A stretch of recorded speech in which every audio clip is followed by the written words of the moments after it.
বরং আমি আল্লাহ প্রতিদিন প্রথম আসমানে এসে ডাকি, বান্দা আয়। একটু ঘুম থেকে উঠে সিজদায় পড়ে আমি আল্লাহকে মজা করে একটু ডাক দাও। অতিও গভীর হয় রজনী যখন, নীরবে প্রভুর নাম জপিও তখন। প্রভুর করুণা যদি পাইবারে চাও, গভীর রাতে উঠে প্রভুর গুণগান গাও। আল্লাহ ডাকে বান্দা ওঠ, আমি আল্লাহকে মায়া করে একটু ডাক দাও। আল্লাহ আল্লাহরা ভোর রাতে কেউ ঘুমায় না, গুনাহের কথা স্মরণ করে কান্দো। ওরে বান্দা, তোমার গরম দরকার আগুনের কাছে যাও, ঠান্ডা দরকার বরফের কাছে যাও। তোমার জাহান্নামের আগুন নিবানোর জন্য চোখে পানি দরকার। ওরে তোমার চোখে যদি পানি না আসে, ডানে বামে তাকায় দেখ, কাদের চোখের পানি? জাহান্নামের আগুন বৃষ্টির পানিতেও নিভবে না, যমুনার পানিতেও নিভবে না, নদীর পানিতেও ঠান্ডা হবে না। ওই জাহান্নামের আগুন যদি নিভাইতে চাও, 2 ফোঁটা চোখের পানি ছেড়ে দাও। আল্লাহর নবী বলেন, জাহান্নামের ভয়ে যদি চোখের পানি ছেড়ে দাও, আল্লাহ পাক জাহান্নাম হারাম করে দিবেন। ওরে আল্লাহর বান্দা, অনুরোধ করে বলছি রে মুমিন, নিজেকে নিজে প্রশ্ন করি, আমাকে শিক্ষক আল্লাহ বানাইলেন, আসলে আমি তো শিক্ষক হওয়ার উপযুক্ত না। আমাকে যেই চেয়ারে বসে বয়ানের যোগ্যতায় বসাইলেন, আসলে এই চেয়ারে বসে বয়ান করার যোগ্যতা আমার নাই। আমার আল্লাহ বড় দয়া করে আমাকে এই সম্মানের জায়গায় বসাইছেন। অতএব আল্লাহকে যেন বেজার না করি, করছি শয়তানের ধোকায় পড়ে অন্যায় করেছি, আল্লাহর কাছে তওবা করি। ও আল্লাহ, এমন কোন গুনাহ নাই যে গুনাহ আমার দ্বারা হয় নাই। মানুষ বলে আমি ভালো, মানুষ আমার চেহারা গায়ে দেয়, কিন্তু আমার অন্তর খারাপ হয়ে গেছে। আমার ভিতরে কিবিরের গুনাহ, হাসাদের গুনাহ, রিয়ার গুনাহ, গীবতের গুনাহ, শেকায়াতের গুনাহ, হাসাদ আমার অন্তর জমা করে আছে। এই জন্য আল্লাহওয়ালা, আমাদের থেকে দামি দামি আল্লাহওয়ালা রাতের বেলা ঘুমায় নাই, শুধু চোখের পানি ছেড়ে কান্না করেছেন আর বলতেন, আমার গুনাহ ছাড়া কিছুই দেখি না, জাহান্নাম ছাড়া কিছুই দেখি না। এ জীবন না করিলাম বন্দেগি, গুনাহ করে কাটাইলাম জিন্দেগি। তওবা করে আবার তওবা ভাঙ্গিনা, অবশেষে খাঁটি তওবা করিলাম। এরে আল্লাহর বান্দা, চোখ দুটো বন্ধ করে নিজের আমলনামার দিকে একটু তাকাও। আমিও আপনাদের কাছে একটু দোয়া ভিক্ষা চাই। আমার কোনো ইলম নাই, আমল নাই, কোনো পুঁজি নাই, গুনার কারণে দিলটা পাথর, চোখে পানিও নাই। ও আল্লাহ, কান্নাওয়ালা চক্ষু দান করেন, আল্লাহ কান্নাওয়ালা চক্ষু দান করেন। গুনাহের কারণে দিলটা পাথরের মতো শক্ত। এই ময়দানে এমন আল্লাহর বান্দা আছে, অনেকের মা নাই, অনেকের বাবা নাই, অন্ধকার কবর থেকে দোয়ার অপেক্ষায় রে সন্তান। ওই মা বাবারে কবরে রেখে এতিমের মতো আছো, ওই মা বাবার জন্য কি একটু মায়া হবে না? চোখের পানি ছেড়ে কান্না করতে পারবা না? আমার নবীও বড় এতিম, আল্লাহর দরবারে চোখের পানি ছেড়ে কান্না করো। মদিনার নবী বলেন, কাঁদো, যদি কান্না না আসে কান্নার বাহানা করো, বাহানা করো, কান্না আসার মতো বাহানা করো। ও আল্লাহ, এই ময়দানের দিকে তাকায় দেখো, তোমার বান্দারা হাজির। কাউকে তুমি খালি ফিরাইয়া দিও না রে আল্লাহ। মেহেরবানি করে তুমি আমাদের মাফ করে দাও। আয় আল্লাহ, কত এতিম মা বাবার সাথে দেখা নাই, গুনাহ করে করে জীবনটারে নষ্ট করেছি রে আল্লাহ। মেহেরবানি করে মাফ করে দাও। আজকে থেকে তওবা করতেছি, আর গুনাহ করব না, আর গুনাহ করব না রে আল্লাহ, আর গুনাহ করব না রে আল্লাহ। আয় আল্লাহ, তওবার উপরে কবুল করে নেন, গুনাহের প্রতি ঘৃণা জমায়ে দেন। আয় আল্লাহ, মেহেরবানি করে আপনার খাস পছন্দের বান্দা হিসাবে কবুল করুন।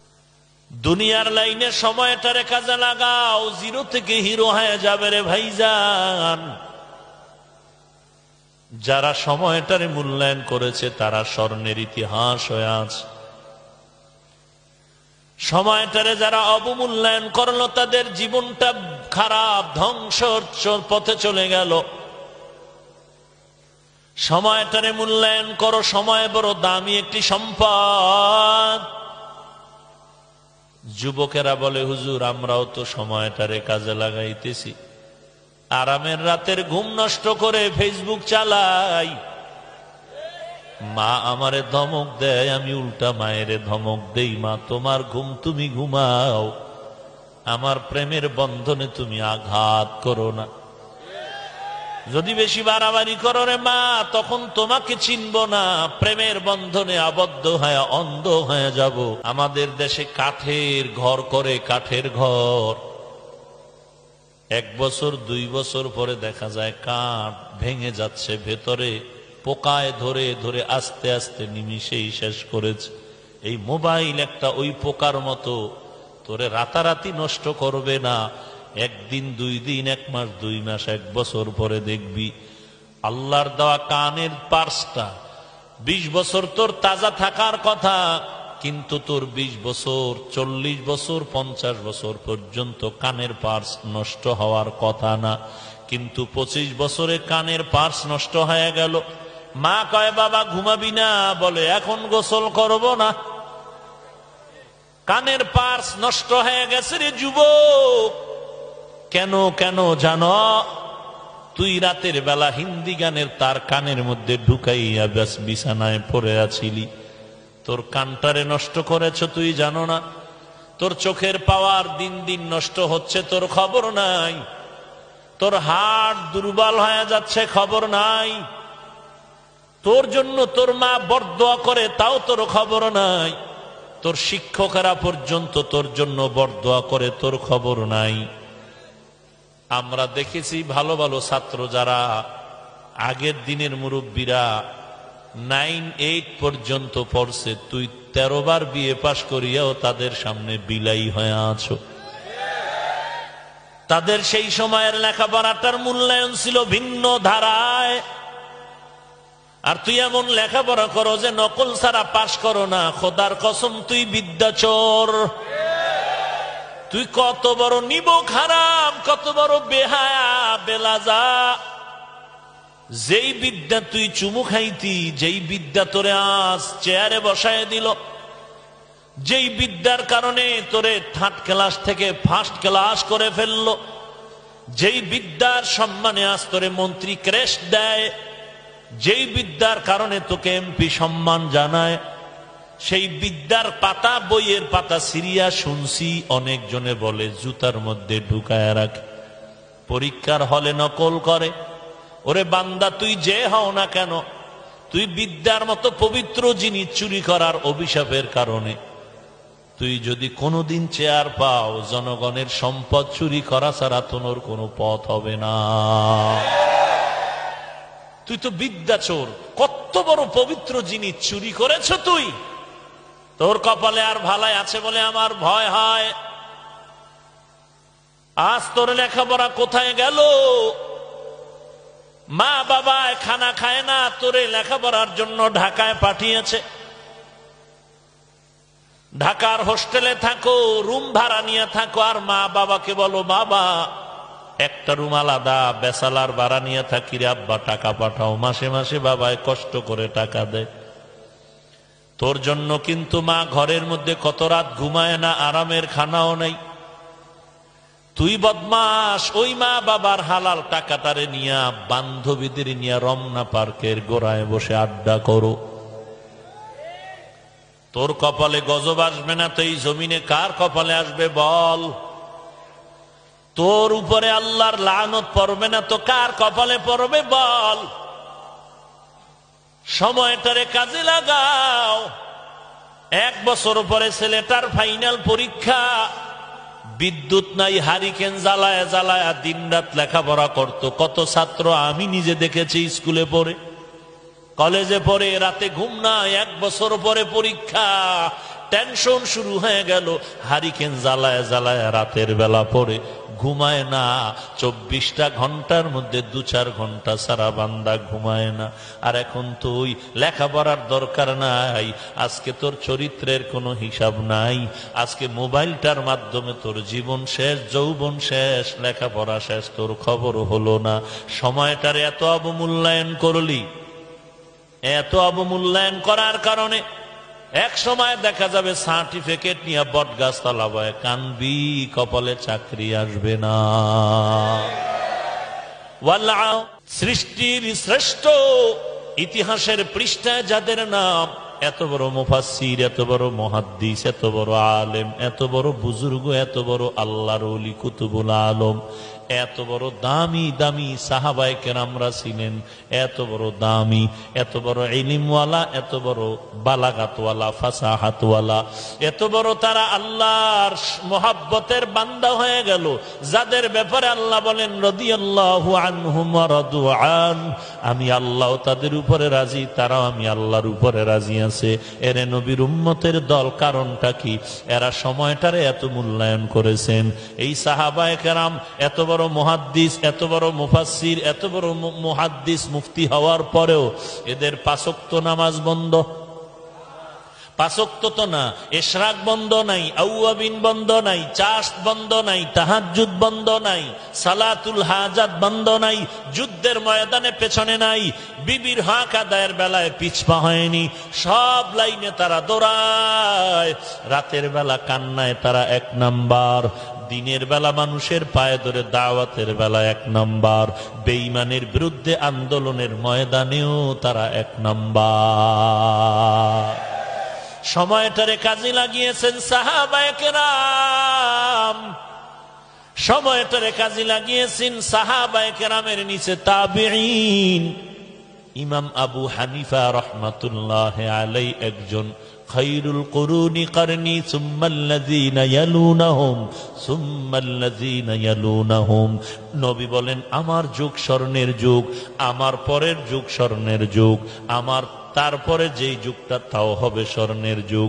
এই স্বর্ণের যুগের একজন স্বর্ণের সন্তান ইমামে আযম আবু হানিফা, হাকিমুল উম্মত। এত কিতাব লেখলেন, পড়ার সময় পাই না। এত টাইম কেমনে পাইলেন? বলে সময়টারে তারা মূল্যায়ন করেছেন। এরে নবীর উম্মতের দল, আজ হাকিমুল উম্মতের নাম না বললে বয়ান জমে না। আওলাদে রাসূলের বয়ান না করলে বয়ান জমে না। সময়টারে তারা এত মূল্যায়ন করেছেন। এই বাংলার জমিনে এই শাইখুল হাদিস আল্লামা আজিজুল হকের এত নাম কেন? তিনিও তো আমাদের মতো আকৃতিতে মানুষ, কিন্তু সময়টারে মূল্যায়ন করেছেন, দাম বেড়েছে। সময়টারে দামই মনে করেছেন, নিজের দামটা বেড়ে গেল। ফজলুল হক আমিনী রহমাতুল্লাহ আলাইহির এত সুনাম কেন? সময়টারে কাজে লাগিয়েছেন তো তার জিন্দেগিটা কাজে লেগে গেল। তারা মরিয়াও অমর, কথা ঠিক না? হাফিজজি হুজুর রহমাতুল্লাহ আলাইহি মুরব্বীদের জবানে শুনেছি, দেখি নাই। কোন একটা বৈঠকের মধ্যে বসে আছেন, কথাবার্তা চলতেছে, একজন বুজুর্গ বলতেছেন, তাকায় দেখি হাফিজজি হুজুরের ঠোঁটগুলো মাছের মতো নড়তেছে নড়তেছে নড়তেছে। বক্তব্য আর বৈঠক শেষে জিজ্ঞাসা করা হলো, শায়েখ আপনি ঠোঁট নাড়ায় কি পড়লেন? বলে 1 ঘন্টা মিটিং চলছে, আমি কোরআনের একটা খতমের কিনারায় চলে গেছি। সময়টারে মূল্যায়ন করেছেন। এরে নবীর উম্মতের দল, সদর সাহেব শামসুল হক ফরিদপুরি রহমাতুল্লাহ আলাইহির এত নাম কেন সময়টারে মূল্যায়ন করেছেন? চরমনাইয়ের সৈয়দ ফজলুল করিম রহমাতুল্লাহ আলাইহি সময়টারে মূল্যায়ন করেছেন। 45 মিনিট বয়ান, দুনিয়ার কোন লাইনের আওয়াজ নেই, একই বয়ান, একই বিষয়, কবর, হাসর, পুল সিরাত আর জান্নাত ও জাহান্নাম, এই বিষয় ছাড়া বয়ান নাই।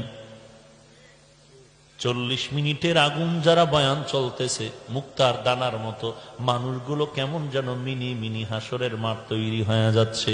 মানুষগুলো গলা কাটা মুরগির মতো ময়দানে চিৎকার করে লাফাচ্ছে আর চিল্লাইতেছে, মনে হয় যেন জাহান্নামের আগুনে তারে ধরেই ফেলেছে। কিন্তু এমন হয়ে গেল, বান্দা বয়ান শুনিয়া ঘরে গিয়া ম্যাডামের সাথে ঝগড়া, টেলিভিশন রাখা যাবে না, নামাজ পড়া লাগবে, বেপরদায় চলা যাবে না। বহু আল্লাহর বান্দা এগুলো করতে গিয়া স্ত্রী বলে থাকবো না। আল্লাহর বান্দা আমার আল্লাহর রশিটা গলায় লাগায় স্ত্রী পর্যন্ত চলে গেছে, আফসুসও করে নাই। এরে নবীর উম্মতের দল, মিটিং দিছে 10টায় 9টায় আল্লাহর বান্দা হাজির। বয়ানের টাইম হলো মাগরিবের সময়, আসরের সময় হাজির হয়ে গেল। এই জিন্দেগিটা এমন মূল্যায়ন করেছেন। আর এটা বান্দা নিজের ইচ্ছায় দ্বারা সব সম্ভব না। বান্দা যখন আল্লাহর কাছে নিজেকে পুরনোটাকে অর্পণ করে দিয়েছেন, তখন আসমান থেকে সব টাইমগুলো আল্লাহর কুদরতে কন্ট্রোল হয়েছে। রাস্তায় জ্যামজট, ওরে জাম, যাব কিভাবে? আল্লাহর ওলি বলে চোখ বন্ধ কর। বন্ধ হয়ে গেল, চলছে তো চলছে গাড়ি, হঠাৎ করে দেখে টাইমের 20 মিনিট আগে স্টেজের পেছনে গাড়ি হাজির। আউলিয়ারা কারে ওকবা ইখতিয়ার, জাহেলারা কারে দুনিয়া ইখতিয়ার। মাইলে মোমেন সোয়ে মোমেন মিশাওয়াত, মাইলে কাফের সোয়ে কাফের মিশাওয়াত। দেওবন্দের কৃতি সন্তান শুধু একজন জগৎ বিখ্যাত কুতুবুল আলম নয়, একজন দার্শনিক। কারি তৈয়ব সাহেব রহমাতুল্লাহ আলাইহি হজে নিবেন তাকে সরকারি খরচে। কারি তৈয়ব চিল্লায় বলে আমার ছবি তোলা যাবে না, এবং আমাকে নামাজের টাইমে মাটির সাথে কপাল ঠেকায় নামাজের ব্যবস্থা করে দিতে হবে। তার মানে বিমানের মধ্যে আমার নামাজ কাজা করা যাবে না, ছবি তোলা যাবে না। সরকারি লোক তার এত ভক্ত হয়ে গেল, সরকারি জিম্মায় এমন একটা পদ্ধতি করলো যে ফজরের নামাজ পড়ে নিয়ে গেলেন, জোহরের আগে জিয়ারত করায় পৌঁছায় দিলেন। আবার চলে গেলেন, দীর্ঘদিন ওখানে থাকলেন, আবার এমন টাইমে আসলেন যে নামাজের কোনো টাইম হলো না। এরে নবীর উম্মতের দল, ছবিও তোলার দরকার হয় না, কারণ ছবি তুলবো কার? আরে তো আমরা সবাই চিনি। বড় কপাল খারাপ আমি, হযরত যিনি আমার আগে বয়ান করছেন আব্দুল গফফার সাহেব দামাত বারাকাতুহুম, জাফর সাহেব দামাত বারাকাতুহুম, আমি কারো কাছে একটা জবাব পাইতেছি না যে এই মোবাইলের সেলফির থেকে, এই কবিরা গুনার থেকে বাঁচবো কি করে। মুরব্বীদের মাঝে মাঝে বলি, হুজুর দিল বড় কষ্ট পাই, এই গুনাহের থেকে বাঁচবো কি করে। একজন বড় আলেম সে আইসা বলে, হাফিজ ভাই একটু এদিকে ঘুরে বসেন, একটা ছবি তুলতেছি। মানুষগুলো দাঁড়ানো আছে, আমি বাধাও দিতে পারি না, কিছু বলতে পারি না। আবার ভিন্ন লাইনের দামি মানুষগুলো আইসা, অনেক দামি, যাদের সামনে কথাও অনেকে বলতে ভয় লাগে, আইসা বলে হুজুর একটু এইভাবে বসেন, একটা ছবি তুলতেছি। অনর্থক ছবি তোলা, খোদার কসম, খোদার কসম, খোদার কসম, 3 বার কর্ম, 1000 বার কসম, আল্লাহর কোরআন হাতে নিয়ে বললাম, অনর্থক ছবি তোলা কবিরা গুনাহ, কবিরা গুনাহ, কবিরা গুনাহ। ফাঁসি দিয়া মরলে জাহান্নামে যাব, নাইলে মন চাই মইরা যাই। কি এক গজবে আসলাম যে আলেমরা পর্যন্ত পাগলের মতো হয়ে যায় ছবি তোলার জন্য। কওমি মাদ্রাসায় তুই পড়তেছো, তোর মতো ছাত্র যদি সঠিক লাইনে না চলো, কে চলবে দুনিয়ায়? কিন্তু এই মোবাইলের গজব, পৃথিবীর একটাই আদর্শের শিক্ষা প্রতিষ্ঠান অধিকাংশ লাইনে, অন্যান্য মাদ্রাসা বাদ নয়, তবে পার্সেন্ট হিসাবে এটাই আগানো আছে, কিন্তু এটাও এখন দিন দিন সব কিছুই লোপ পেয়ে যাচ্ছে। বড় ভয় লাগে, বড় ভয় লাগে। মনে হয় যেন মদিনার পাওয়ারের রংটা কমে কমে যাচ্ছে, কমে যাচ্ছে। মদিনার টাওয়ারের নেটওয়ার্ক কমে যাচ্ছে। সুন্নতের খবর নাই, তাহাজ্জুদের আমল নাই। আমি যদি ছাত্রদের বলি বাবারা তাহাজ্জুদ পড়ো, আমার ডাইনে বামে 13 জন মুফতি আমারে বুঝায়, হুজুর নফলের জন্য এত তাকিদ দিয়েন না, ছাত্রদের মূল হলো লেখাপড়া। ওরে আল্লাহর বান্দা, রশিদ আহমদ গাঙ্গুহি 22 বছরে তাকবীরুল্লাহ ছুটায় নাই, এটা ছাত্র জীবনের পরে না। যে গড়ে সে আগের থেকেই গড়ে উঠে, যে গড়ে না সে ছাত্র জীবনেও গড়ে না।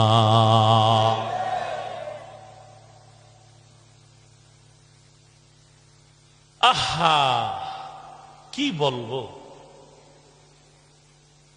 আমার হেফজখানা, আমি হেফজখানায় শিক্ষকদের বলেছি, হাফেজ ছাত্ররা বাধ্যতামূলক তো এমন সময় উঠতে হয় কোরআন পড়ার জন্য যেই টাইমটা তাহাজ্জুদের টাইম। আমি বলেছি 2 রাকাত কমপক্ষে তাহাজ্জুদ ছাত্রদের পড়তে বলবেন।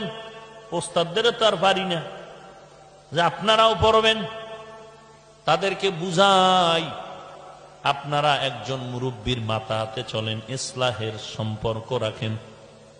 সবাইকে হুজুর আছে আছে 3 বছরও দেখা করে না, যখন চাকরি লাগবে তখন একটা সাইন আনতে যায়, হুজুর আপনি আমার মুরব্বী সাইন দেন, আর খবর নেই। আহা, বলে হুজুর 2 রাকাত তাহাজ্জুদ পড়তে সময় চলে যাবে, 1 পৃষ্ঠা সবক ইয়াদ হয়ে যাবে। আমি বললাম, ওস্তাদগণ বলেন ইয়াদ করায় দিবেন কে? ওই আল্লাহরে যদি সেজদা দিয়ে একটু কান্না করে রাজি করতে পারো, 20 বছরের মুখস্থ পড়া আল্লাহ ব্রেনে ঢুকায় দিবেন। এই বিশ্বাস কওমিতে না থাকলে আর থাকবে কই?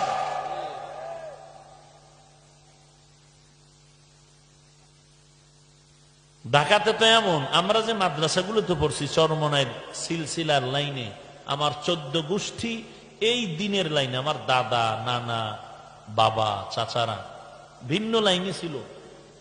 দাদায় তো বয়াতি গান গাইতো ওই টুনটুন বাড়ি দিয়া, সেই দাদা দিনের লাইনে মজবুত হয়ে চলেছেন, এরপরে ফুল ফ্যামিলি। তো আমরা এই মাদ্রাসাগুলোতে যখন পড়তাম, মাগরিবের নামাজের পরে 10 মিনিট, ফজরের নামাজের পরে 10 মিনিট সব ছাত্র জিকির করতে হবে, বাধ্যতামূলক। এরপরে সবক। আহা, আছে এখনো কিছু জায়গায় আছে, আমি নাম বলতেছি না, কিছু মাদ্রাসা আছে ফজরের আজানের 1 ঘন্টা আগে উঠে যায় ওস্তাদ ছাত্ররা। আমগো লাইনের না, মোটামুটি যারা চরমনাই একটু একটা লাইন তো মানুষ মনে করে, যদিও সব হক, ভিন্ন লাইনের যারা চরমনাইয়ের লাইনের না, তাদের মাদ্রাসাগুলোতে আমি গিয়ে দেখেছি ফজরের 1 ঘন্টা আগে মাশাআল্লাহ ওস্তাদ ছাত্র জিকির করতেছে জোরে জোরে। সবাই না, সবাই না। তা আমি মুহতামিম সাহেবকে জিজ্ঞাসা করলাম, হুজুর এই অবস্থা? বলে আমি একদিন বলছি, আমল শুরু হয়ে গেছে। কি ফায়দা হইতেছে? আমার মাহফিল চলতেছে ওই মাদ্রাসার মাঠে, চতুর্দিকে বৃষ্টি, মাহফিলে বৃষ্টি নেই। মাহফিল শেষ, মাঠে বৃষ্টি শুরু। আরে ভাই, যতই ফতুয়া দেন, আমল তো আমলই। বুখারীর তালিম দিচ্ছেন, বুখারীর মধ্যে ওলি শব্দের ব্যাখ্যা কি বলছেন? মান আদালি ওয়ালিয়ান ফাকাদ আযানতুহু বিল হারব। এই হাদিসের পুরাটা পড়েন। ওলি কারা? ওখানে কি বলা হয়েছে? যে এরা শুধু ফরজ ইবাদত করে না, বেশি বেশি বেশি বেশি নফল ইবাদত করে। করতে করতে আল্লাহর সাথে এমন এক সম্পর্ক হয়ে যায়।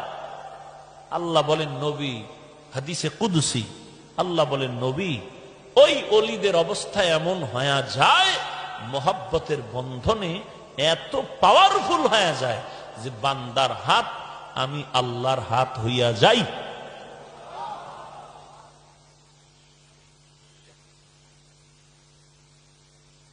ওয়াল আসর, সময়ের শপথ, সময়টার মূল্যায়ন করো। দ্বিতীয় আসরুন শব্দের অর্থ হলো আসরের নামাজ। হাফিজু আলাস সালাওয়াত ওয়াস সালাতিল উসতা, সব নামাজের হেফাজত করো, বিশেষ করে মধ্যম নামাজের হেফাজত করো। সব নামাজ বলতে শুধু জুমা না, 5 ওয়াক্ত, 5 ওয়াক্ত স্পষ্টভাবে 5 ওয়াক্ত নামাজের হেফাজত করো। পরোক্ষভাবে এর মধ্যে যত নামাজ আসে সবগুলো হেফাজত করো, বিশেষ করে মধ্যবর্তী নামাজ। মধ্যবর্তী নামাজ হলো আসরের নামাজ। বলে কেমনে বুঝলাম? বলে আগে ফজর আর জোহর 2, সামনেও 2, মাঝখানে কি? আগে ফজর আর জোহর, সামনে মাগরিব এশা, মাঝখানে কি? মধ্যম নামাজের হেফাজত করো। 2 নাম্বার ব্যাখ্যা হলো রাত আর দিনের মাঝখানে হলো আসরের নামাজ। ওই নামাজের হেফাজত করো। কেন করবা? কেন করবা আসরকে হেফাজত? কেন করবা? বলে দিনের ডিউটি করনেওয়ালা ফিরিস্তারা বিদায় নেয়, রাতের ডিউটি করনেওয়ালা ফিরিস্তা ডিউটি শুরু করে দেয়। আপনাদের খিলকেত থানার ওসি মহোদয়ের উপরে নোটিশ জারি হয়ে গেল, হযরত তাড়াতাড়ি বিদায় নিতে হবে বান্দরবনে। নতুন ওসি সাহেব তাড়াতাড়ি ডিউটি নাও, 15 দিনের মধ্যে হিসাব বুঝাইয়া দাও। নতুন ওসি সাহেব ডাক দিয়া কয়, পুরান ভাই এলাকার কি হালাত একটু জানায়া দেন। পুরান ওসি মহোদয় ডাক দিয়ে বলেন, ডায়েরিতে লিখে দিলাম 10 জনের নাম। খিলকেত থানার মধ্যে 10টা লোকের সাথে যথাযথ সম্পর্ক রাখবা, বিছানায় ঘুমায় থাকবা, ভোরে দেখবা বালিশের নিচে হাদিয়া রেডি। নিরপেক্ষ যদি কোনো তদন্তের প্রয়োজন মনে করেন, তাহলে খিলকেত থানা কেন্দ্রীয় মসজিদের খতিব নিরপেক্ষ একজন ভালো মানুষ, এর থেকে পরামর্শ নিবেন, তথ্য নিবেন, নির্ভেজাল তথ্য। তাহলে নতুন ওসি যেই ডিরেকশন দিল, ওই কথাগুলো পুরান ওসি মূল্যায়ন করেনি। আসরের আগের দিনের ডিউটির ফেরেশতারা বিদায় বেলা বলে যায়, এই যে নারা নামাজে দাঁড়ায় আছে আসরের, এই মানুষগুলো বড় ভালো, আমরা রিপোর্ট দিয়ে গেলাম ভালো, তোমরাও তাদের রিপোর্ট ভালো দিয়ে দিও। আসরের নামাজের হেফাজত করো রে গোলাম। কত দামি এ নামাজ! কারণ দুনিয়ার 1 মিনিটের কষ্ট সহ্য করতে পারি না, আধা কিলোমিটার হাঁটতেও পারি না, কিন্তু আমি যদি আজ গুনাহ নিয়ে কবরে যাই, কোরআন পড়লাম, নবীর হাদিস স্বচক্ষে পড়ে পড়ে দেখলাম, গুনাহগারের জন্য কবর হবে জাহান্নামের টুকরা, সাপের গোট। 2 পার্শ্বের মাটির চাপ, সাহাবায়ে কেরামের ইতিহাস, ওই কবরের আযাবের ভয়ের কান্নার আওয়াজ।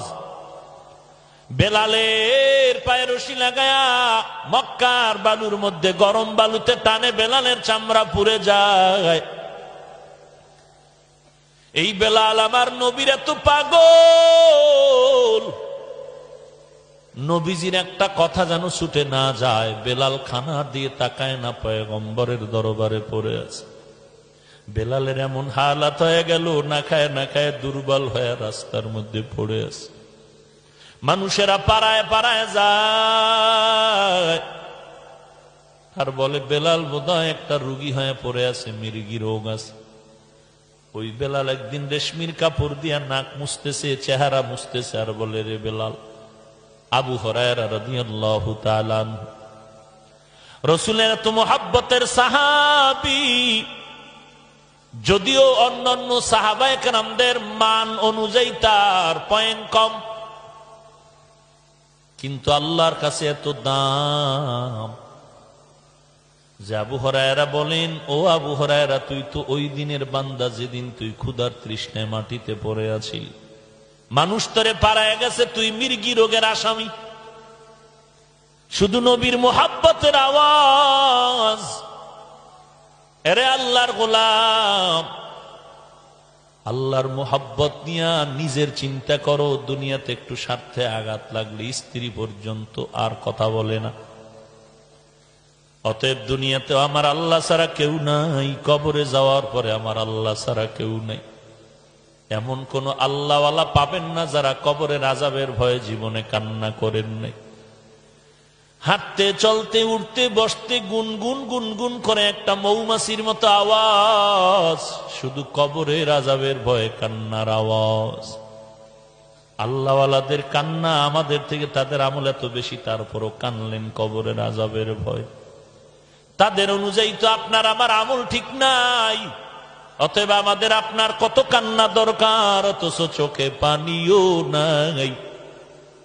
চোখ দুইটা বন্ধ করে দেখি মানুষ অনেক সময় বোতল নিয়ে আসে, একটু পানি গেলাসে পানি, কয় ভাই একটু দম করেন, ঘরে অসুস্থ। চিন্তা করি এই মুরব্বী আসছে কত ভক্তি নিয়ে, অথচ জানে না যে আমি কত বড় জাহান্নামের আসামি, পাপিষ্ঠ গুনাহগার। এই জীবনে যত গুনাহ করেছি, চোখ বন্ধ করে তাকাইলে মনে হয় ময়দানে আমার মতো জাহান্নামের আসামি আর কেউ নাই। গুনার কারণে আমার জিহ্বা নাপাক, গুনাহের দ্বারা আমার দুইটা হাত নাপাক, গুনাহের কারণে আমার চোখ দুটো নাপাক, আমার অন্তর নাপাক, আমার পাও দুটো নাপাক। আজকে একটা অন্যায় যদি আমার সন্তান 3 বার করে, আমি লাথি মেরে তাড়ায় দেই। মা করলে মা আমারে তাড়ায় দেয়, মার থেকে আলাদা হয়ে যায়। আমার মাওলা যে কত দয়াময়। আল্লাহ বলেন, রে বান্দা, তুই হাজার হাজার অন্যায় করেছো, আমার দেওয়া পানি, আমার দেওয়া বাতাস, আমার দেওয়া সূর্যের আলো, আমার দেওয়া চাঁদের আলো সব ভোগ করিয়া তুই আমার হুকুম মানো নাই। আমি আল্লাহর সাথে কত বেঈমানি আর গাদ্দারি আর কত গুনাহ করেছো। আমি আল্লাহ একটা বড় বেজার হয়ে পানিও বন্ধ করি নাই, বাতাস বন্ধ করি নাই, সূর্যের আলো বন্ধ করি নাই। আমি আল্লাহ চাঁদের আলো বন্ধ করি নাই, খানা বন্ধ করি নাই, লোকালয় লজ্জা দেই নাই। বরং আমি আল্লাহ প্রতিদিন প্রথম আসমানে এসে ডাকি, বান্দা আয়। একটু ঘুম থেকে উঠে সিজদায় পড়ে আমি আল্লাহ কি মজা করে একটু ডাক দাও। অতিও গভীর হয় রজনী যখন, নীরবে প্রভুর নাম জপিও তখন।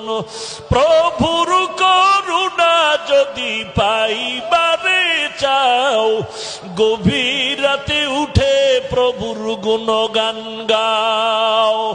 আল্লাহ ডাকি, বান্দা আমি আল্লাহকে মায়া করে একটু ডাক দাও। আল্লাহ আল্লাহরা ভোর রাতে কেউ ঘুমায় না, গুনাহের কথা স্মরণ করে কান্দো। ওরে বান্দা, তোমার গরম দরকার আগুনের কাছে যাও, ঠান্ডা দরকার বরফের কাছে যাও। তোমার জাহান্নামের আগুন নিবানোর জন্য চোখে পানি দরকার। ওরে তোমার চোখে যদি পানি না আসে, ডানে বামে তাকায় দেখ, কাদের চোখের পানি। জাহান্নামের আগুন বৃষ্টির পানিতেও নিভবে না, যমুনার পানিতেও নিভবে না, নদীর পানিতেও ঠান্ডা হবে না। ওই জাহান্নামের আগুন যদি নিভাইতে চাও, 2 ফোঁটা চোখের পানি ছেড়ে দাও। আল্লাহর নবী বলেন, জাহান্নামের ভয়ে যদি চোখের পানি ছেড়ে দাও, আল্লাহ পাক জাহান্নাম হারাম করে দিবেন। ওরে আল্লাহর বান্দা, অনুরোধ করে বলছি রে মুমিন, নিজেকে নিজে প্রশ্ন করি, আমাকে শিক্ষক আল্লাহ বানাইলেন, আসলে আমি তো শিক্ষক হওয়ার উপযুক্ত না। আমাকে যেই চেয়ারে বসে বয়ানের যোগ্যতায় বসাইলেন, আসলে এই চেয়ারে বসে বয়ান করার যোগ্যতা আমার নাই। আমার আল্লাহ বড় দয়া করে আমাকে এই সম্মানের জায়গায় বসাইছেন। অতএব আল্লাহকে যেন বেজার না করি, করছি শয়তানের ধোকায় পড়ে অন্যায় করেছি, আল্লাহর কাছে তওবা করি। ও আল্লাহ, এমন কোন গুনাহ নাই যে গুনাহ আমার দ্বারা হয় নাই। মানুষ বলে আমি ভালো, মানুষ আমার চেহারা গায়ে দেয়, কিন্তু আমার অন্তর খারাপ হয়ে গেছে। আমার ভিতরে কিবিরের গুনাহ, হাসাদের গুনাহ, রিয়ার গুনাহ, গীবতের গুনাহ, শেকায়াতের গুনাহ, হাসাদ আমার অন্তর জমা করে আছে। এই জন্য আল্লাহওয়ালা, আমাদের থেকে দামি দামি আল্লাহওয়ালা রাতের বেলা ঘুমায় নাই, শুধু চোখের পানি ছেড়ে কান্না করেছেন আর বলতেন আমার গুনাহ ছাড়া কিছুই দেখি না, জাহান্নাম ছাড়া কিছুই দেখি না। এ জীবন না করিলাম বন্দেগি, গুনাহ করে কাটাইলাম জিন্দেগি। তওবা করে আবার তওবা ভাঙ্গিনা, অবশেষে খাঁটি তওবা করিলাম। এরে আল্লাহর বান্দা, চোখ দুটো বন্ধ করে নিজের আমল নামার দিকে একটু তাকাও। আমিও আপনাদের কাছে একটু দোয়া ভিক্ষা চাই। আমার কোনো ইলম নাই, আমল নাই, কোনো পুঁজি নাই, গুনার কারণে দিলটা পাথর, চোখে পানিও নাই। ও আল্লাহ, কান্নাওয়ালা চক্ষু দান করেন, আল্লাহ কান্নাওয়ালা চক্ষু দান করেন। গুনাহের কারণে দিলটা পাথরের মতো শক্ত। এই ময়দানে এমন আল্লাহর বান্দা আছে, অনেকের মা নাই, অনেকের বাবা নাই, অন্ধকার কবর থেকে দোয়ার অপেক্ষায় রে সন্তান। ওই মা বাবারে কবরে রেখে এতিমের মতো আছো, ওই মা বাবার জন্য কি একটু মায়া হবে না? চোখের পানি ছেড়ে কান্না করতে পারবা না? আমার নবীও বড় এতিম, আল্লাহর দরবারে চোখের পানি ছেড়ে কান্না করো। মদিনার নবী বলেন, কাঁদো, যদি কান্না না আসে কান্নার বাহানা করো, বাহানা করো, কান্না আসার মতো বাহানা করো। ও আল্লাহ, এই ময়দানের দিকে তাকায় দেখো, তোমার বান্দারা হাজির, কাউকে তুমি খালি ফিরাইয়া দিও না রে আল্লাহ। মেহেরবানি করে তুমি আমাদের মাফ করে দাও। আয় আল্লাহ, কত এতিম, মা বাবার সাথে দেখা নাই, গুনাহ করে করে জীবনটারে নষ্ট করেছি রে আল্লাহ। মেহেরবানি করে মাফ করে দাও। আজকে থেকে তওবা করতেছি, আর গুনাহ করব না, আর গুনাহ করব না রে আল্লাহ, আর গুনাহ করব না রে আল্লাহ। আয় আল্লাহ, তওবার উপরে কবুল করে নেন, গুনাহের প্রতি ঘৃণা জমায়ে দেন।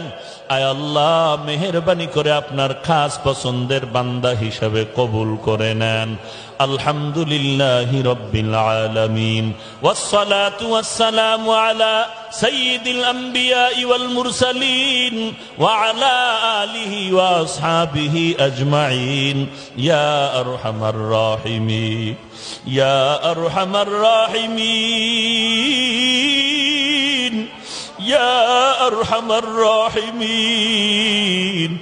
اللهم إنك عفو تحب العفو فاعف عني।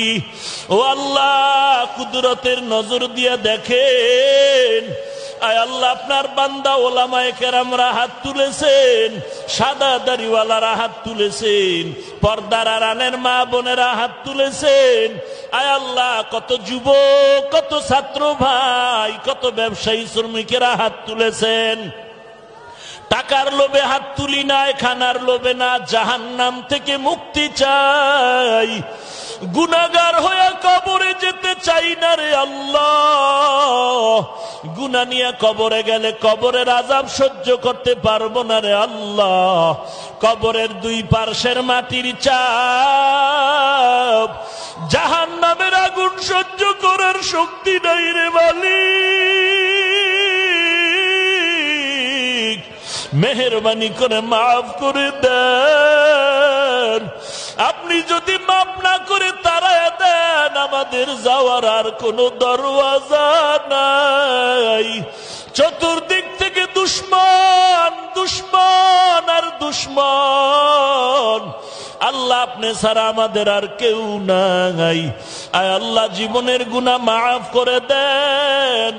আয় আল্লাহ আপনার খাস পছন্দের বান্দা বানায় দেন। ওলামায়ে কেরামদের আমিন কবুল করে নেন, মুরব্বীদের আমিন কবুল করে নেন, ছাত্র ভাই যুবক ছোট ছোট বাচ্চাদের আমিন কবুল করে নেন, মা বোনদের মাফ করে দেন। আয় আল্লাহ কাউকে খালি ফিরাইয়া দিয়েন না রে আল্লাহ। আপনি যদি ফিরাইয়া দেন খালি হাতে, কেন আপনি রহমান নামটা রাখলেন? আয় আল্লাহ আপনি যদি গুনাহ মাফ না করেন, গফফার নামটা কেন রাখলেন?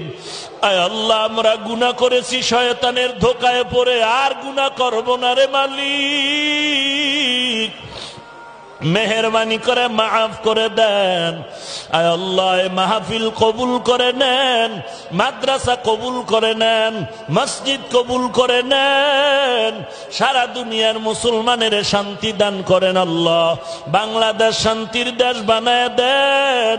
ইসলামের জন্য দেশ রক্ষায় যারা জীবন দিল তাদের মাফ করে দেন। আয় আল্লাহ প্রশাসনিক ভাবে যারা কাজ করে দিনদার বানায় দেন। আয় আল্লাহ আমাদের দিল থেকে রিয়া হাসাদ কিবির দূর করে ইখলাস দান করেন। কোরআন ও হাদিসের ইলমের নূর দিয়ে সিনাটা ভরপুর করে দেন। আয় আল্লাহ সুন্নতের আমলওয়ালা জিন্দেগি দান করেন।